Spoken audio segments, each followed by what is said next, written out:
الحمد لله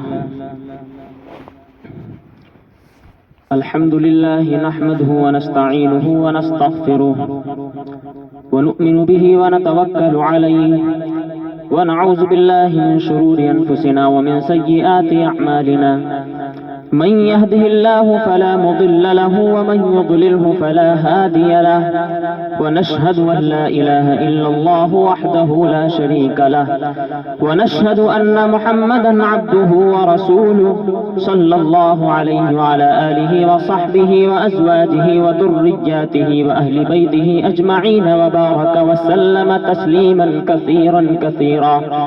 قال الله تبارك وتعالى في كلامه المجيد والفرقان الحميد: أعوذ بالله من الشيطان الرجيم، بسم الله الرحمن الرحيم. اتل ما أوحي إليك من الكتاب وأقم الصلاة إن الصلاة تنهى عن الفحشاء والمنكر ولذكر الله أكبر والله يعلم ما تصنعون. عزیز ساتھیوں، تراویح کی تکمیل بلکہ قرآن مجید کی یہ تکمیل کا یہ موقع، جس موقع پر اللہ رب العزت نے یہ مبارک گھڑی، مبارک ساعت، یہ مبارک لمحہ، یہ مبارک ٹائم اور مبارک سمے ہم لوگوں کو عطا فرمایا، اور اللہ تعالیٰ نے ہم لوگوں کو کچھ دین کی بات قرآن کے تعلق سے، روزوں کے تعلق سے کرنے کی یہ توفیق عطا فرمائی ہے. اللہ سے دعا ہے کہ چند منٹ اللہ رب العزت حق اور سچ بات کہنے کی توفیق عطا فرمائے اور ہم سب کو اس کے اوپر پوری عمل کرنے کی توفیق عطا فرمائے. عزیز ساتھیوں، یہ جو مہینہ چل رہا ہے، آپ تمام جانتے ہوں گے کہ مہینے کی گنتی جو اللہ رب العزت کے نزدیک ہے اور ہمارے نزدیک ہے وہ 12 ہے. ان عدت الشہور عند اللہ 12 شہرا، کہ اللہ کے نزدیک مہینوں کی گنتی 12 ہے. ان 12 مہینوں میں سب سے فضیلت والا، سب سے برتری والا، تمام مہینوں کا سردار جو مہینہ ہے وہ یہی رمضان المبارک کا مہینہ ہے. اور اس مہینے کی عظمت اور اس مہینے کی افادیت بہت زیادہ ہے. آپ نے ابھی جو بیان کیا، ایک تقریر پیش کی، اس میں آپ نے سنا کہ اس مہینے میں جو فرائض ہوتے ہیں، جو فرض نمازیں ہوتی ہیں، ان کا ثواب اللہ رب العزت 70 فرض کے برابر کر دیتا ہے. جتنی نفل نمازیں ہوا کرتی ہیں، ان نوافل کا ثواب اللہ تعالی فرائض کے برابر کر دیا کرتا ہے. اور اس مہینے کی خصوصیت یہ بھی ہے کہ اس مہینے میں اللہ رب العزت نے قرآن مجید جیسی بابرکت چیز کو، قرآن مجید جیسی عظمت والی چیز کو اللہ رب العزت نے آسمان دنیا سے جناب محمد رسول اللہ صلی اللہ علیہ وسلم کے قلب اطہر پر نازل فرمایا شہر رمضان الذی انزل فیہ القرآن، کہ قرآن مقدس اس مبارک رمضان المبارک کے مہینے میں نازل کیا گیا. اب قرآن مجید کی جو آیت میں نے آپ کے درمیان تلاوت فرمائی، بس اس کا ترجمہ سن لیجئے، تھوڑا سا مفہوم، پھر انشاءاللہ آپ کی زحمتیں تمام. فرمایا اتلو ما اوحی الیک من الکتاب واقم الصلاۃ ان الصلاۃ تنہی عن الفحشاء والمنکر ولذکر اللہ اکبر واللہ یعلم ما تصنعون. اللہ رب العزت قرآن مجید کے 21ویں پارے کے اسٹارٹ میں فرماتا ہے اتلو ما اوحی الیک من الکتاب، جو کتاب میں تمہارے پاس نازل کیا گیا ہے، جو تمہارے پاس بھیجا گیا ہے، اس کی تلاوت کیجئے. وَأَقِمِ الصَّلَاةَ، اور نماز کو قائم کیجئے. ان الصلاۃ، بے شک نماز روکتی ہے انسان کو، منع کرتی ہے انسان کو، باز کرتی ہے عن الفحشاء، کھلی ہوئی برائی سے، والمنکر، اور چھوٹی چھپی ہوئی برائی سے، بڑی برائی سے اور چھوٹی برائی سے یہ نماز انسان کو دور کرتی ہے. وَلَذِكْرُ اللَّهِ أَكْبَرُ، اور اللہ کا ذکر بہت بڑی چیز ہے. وَاللَّهُ يَعْلَمُ مَا تَصْنَعُونَ، اور جو کچھ تم کر رہے ہو اللہ رب العزت سے واقف ہے. نعوذ باللہ، اللہ رب العزت کی ذات ایسی نہیں جو سن نہ سکے، ایسی نہیں ہے جو دیکھ نہ سکے، ایسی نہیں ہے جو اللہ رب العزت کے ذات کسی چیز کو محسوس نہ کر سکے.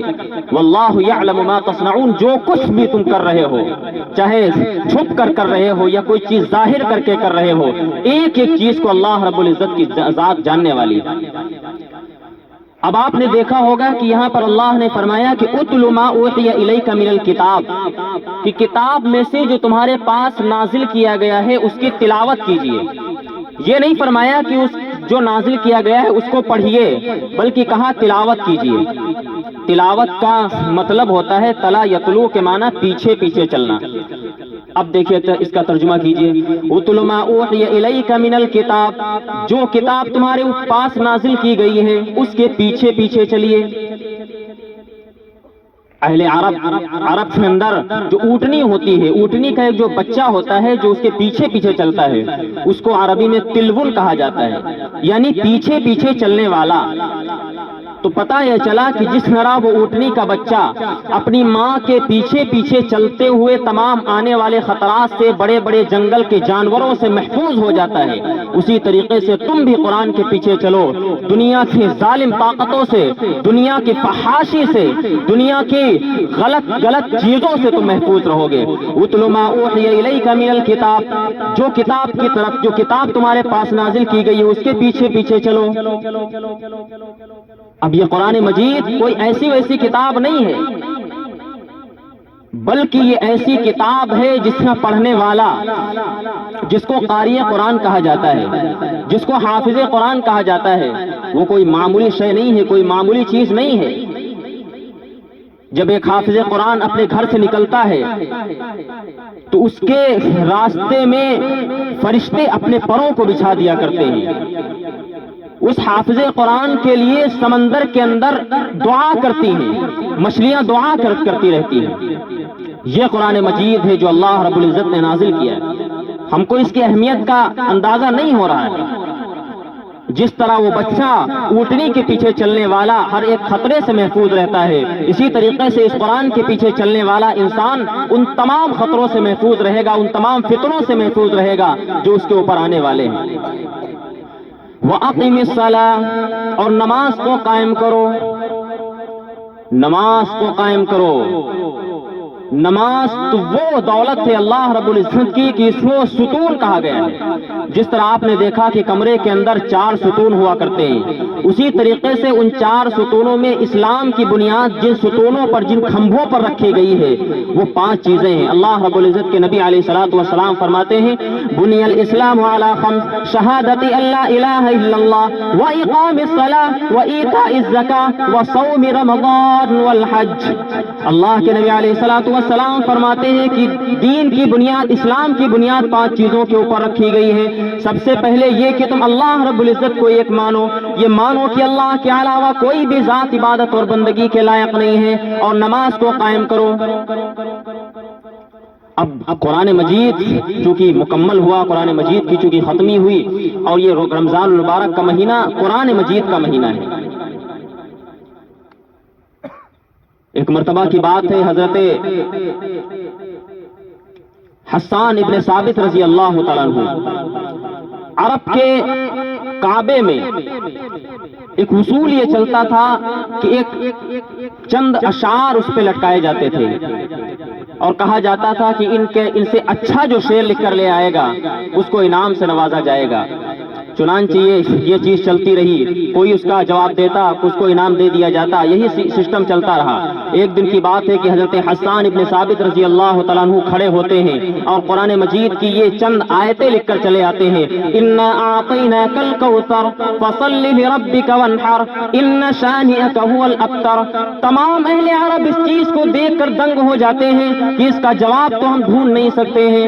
تمام بڑے بڑے شعراء، تمام بڑے بڑے ادبا اس بات پہ عاجز آ جاتے ہیں، اس کا جواب دینے میں عاجز آ جاتے ہیں. چنانچہ یہ فیصلہ کیا جاتا ہے کہ حضرت حسان کو بلا اور ان کو انعام سے نواز دیا جائے. لیکن ایک شاعر کھڑا ہوتا ہے اور کہتا ہے کہ نہیں، مجھ کو صرف 1 رات کا اور وقت دے دو، 1 رات کا مجھ کو سمے دے دو، میں اس کا جواب لکھ کے لے آؤں گا. ان لوگوں کو پتا نہیں تھا کہ یہ قرآن مجید کی آیت ہے.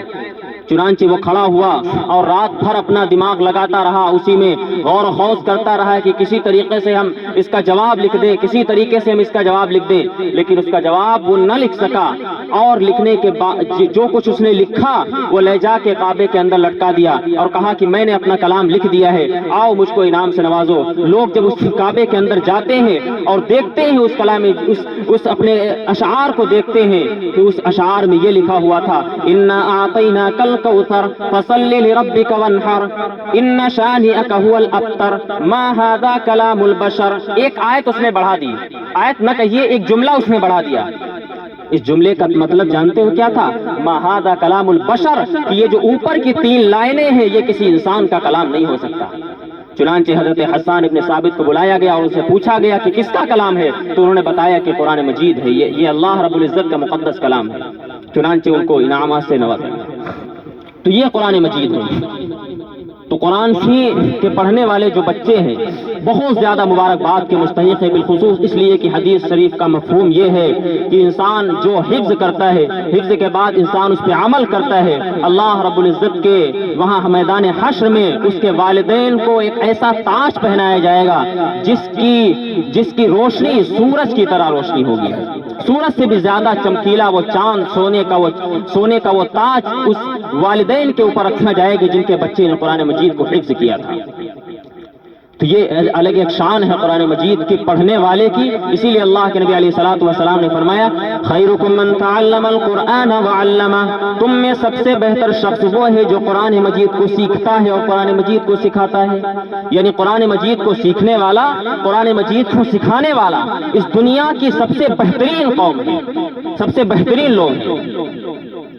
تو اس لیے عہد کر کے یہاں سے اٹھیں، یہ اپنے دل کے اندر یہ عزم کر کے اٹھیں کہ اگر اللہ رب العزت نے ہم کو اولاد سے نوازا ہے، اگر اللہ نے ہم کو 2 اولادیں دی ہیں، اگر اللہ نے ہم کو 3 اولادیں دی ہیں، تو یقیناً ہمارا یہ عزم ہونا چاہیے کہ اپنے بچوں کو ہم ان بچوں کے ساتھ کھیلنے کی اجازت نہیں دیں گے جو دن میں اسکول نہیں جاتے ہیں، جو نماز پڑھنے نہیں جاتے ہیں، جو ادھر ادھر جا کے صرف کھیل اور تماشے میں اپنے وقت کو گزارتے ہیں، بلکہ ہم اپنے بچے کو ایسے مدرسے کے اندر داخل کریں گے جہاں پہ وہ قرآن مجید کی تلاوت کرے گا، جہاں پہ وہ قرآن مجید کو حفظ کرے گا، جہاں پہ وہ اپنے علماء کی نگرانی میں، اپنے قراء کی، اپنے حفاظ کی نگرانی میں اپنی تربیت کو پورا کرے گا۔ تب انشاءاللہ وہ بچہ آپ کا قیامت کے دن میدان حشر میں آپ کی عزت کا ذریعہ بنے گا، آپ کی شان کا ذریعہ بنے گا۔ جب آپ کے سروں کے اوپر وہ تاج رکھا جائے گا تو دنیا کے تمام لوگ یہ رشک کریں گے کہ کاش ہم بھی دنیا کے اندر اپنے بچے کو حفظ قرآن کی دولت سے مالا مال کیا ہوتا۔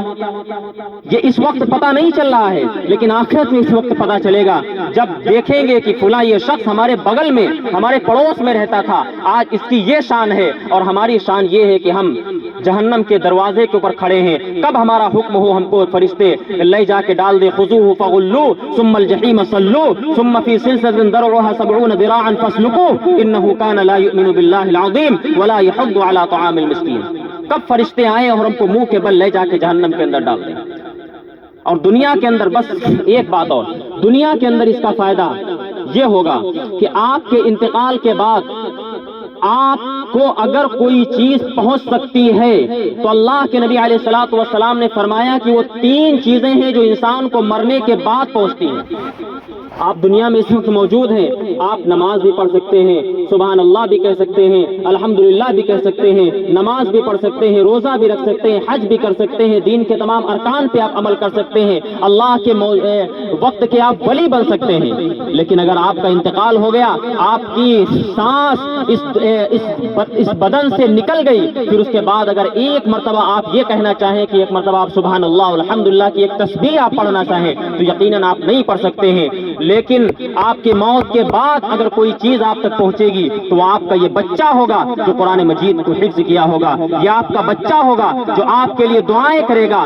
جب تک یہ قرآن مجید کو پڑھتا رہے گا آپ کو اس کا ثواب ملتا رہے گا۔ دوسرا ثواب جو انسان کے موت کے بعد پہنچتا ہے وہ انسان کوئی ایسی چیز کی تعمیر کر دے دے، کسی مدرسے کے اندر اپنا تعاون پیش کر دے، کسی مسجد کے اندر اپنا تعاون لگا دے، کسی خانقاہ کے اندر اپنا تعاون لگا دے.